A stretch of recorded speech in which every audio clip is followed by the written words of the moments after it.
Hello and welcome to Stella's Dungeon Guide for the Darkness War.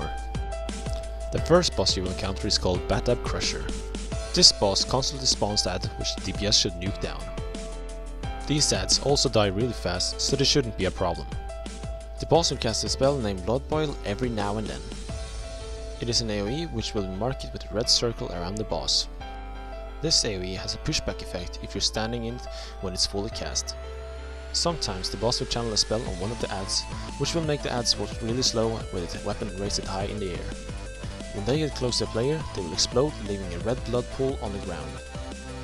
This pool will do damage over time if you stand in it.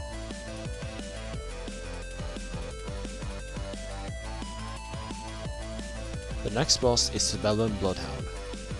In order for you to unlock this boss, you need to kill the ads that is placed in front of him. The boss will also channel a spell on a random mob which is shown by a red beam on the target. This mob will need to die fast because the boss is getting a buff from this. This boss will also cast Blood Boil. Similar to the first boss, same effect, easy to avoid. His last ability is called Underworld Miasma. It's a frontal cone ability that is casted. This ability is easily spotted since it leaves a black blood type of thing on the ground in front of him.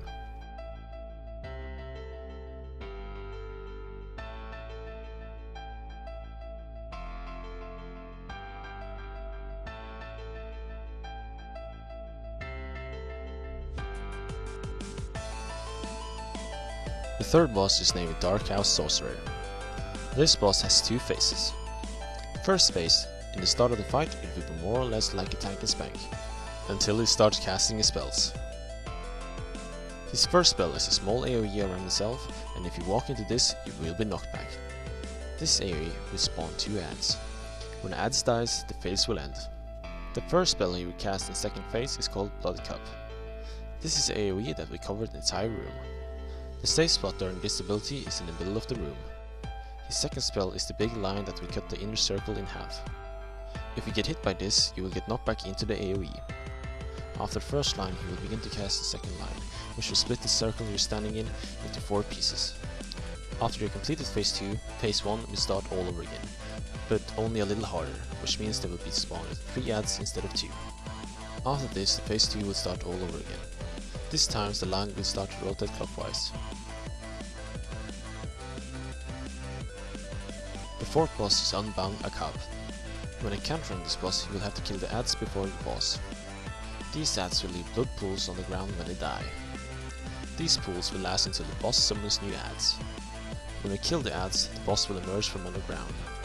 If people are standing close to him while he's rising from the ground, they will get knocked back. The boss has a charge ability that is called Dash. This ability is easy to avoid, so you shouldn't get hit by it. When the boss gets to 50% health, he will submerge on the ground and new ads will spawn. Like in the beginning of the fight, these ads will also leave blood pools. Repeat this until the boss is dead.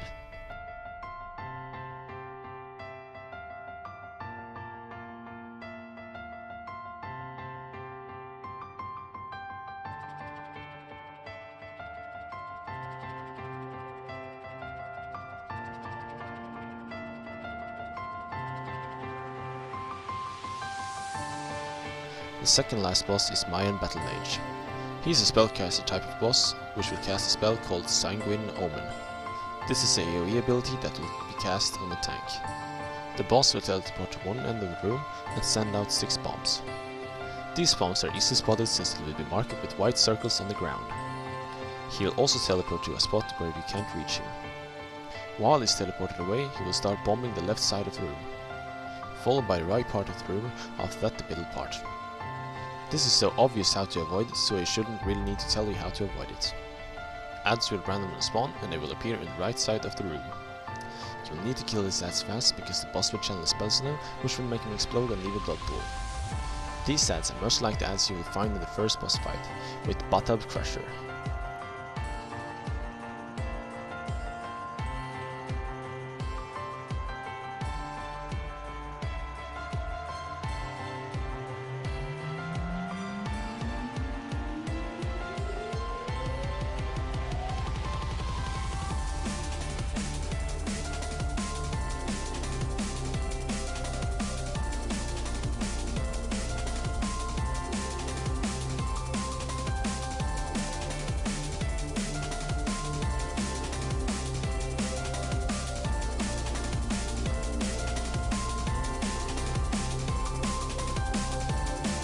I will now tell you and show you how to get to bonus bosses in the Darkness War.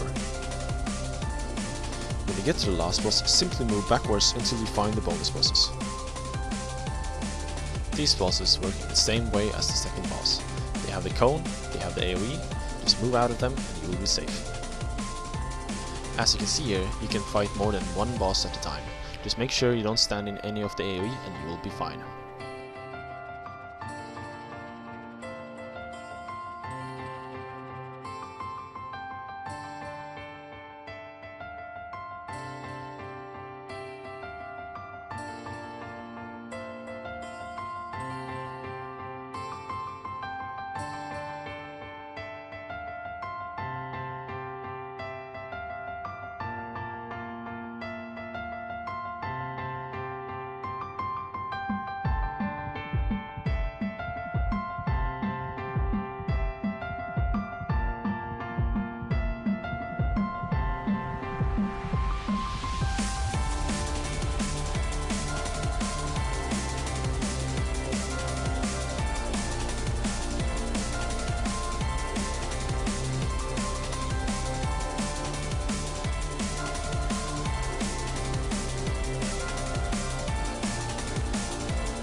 The final boss in the Darkness War is Vayaxol, the Hound of the Nameless Dates.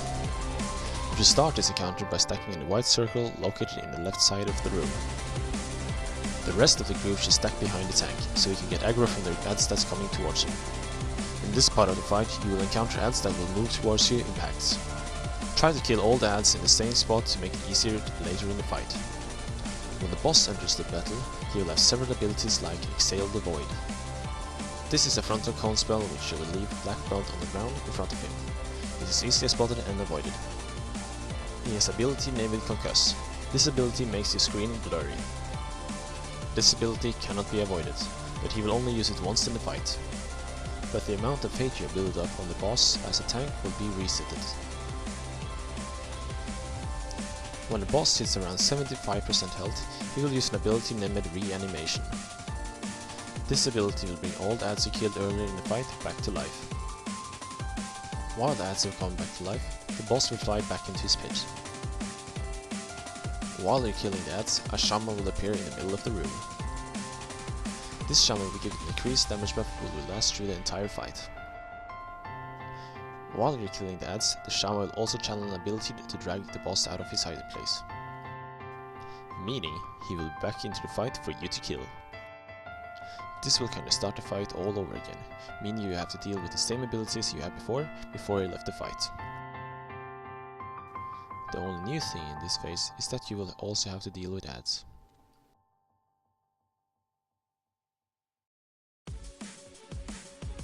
This boss will randomly do a beam on one of the ads, making it a slow walking ad that will explode, knock back people and leave a blood pool on the ground. But this will only happen when it gets close to a player, so make sure you have a ranged DPS to focus all the attention on the ads. While the ads have been taken care of in one side of the room, make sure you have the tank to tank the boss on the other side of the room. This is to make sure you have the biggest space between you, the ads and the group.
Thank you for watching and I hope you enjoyed the video.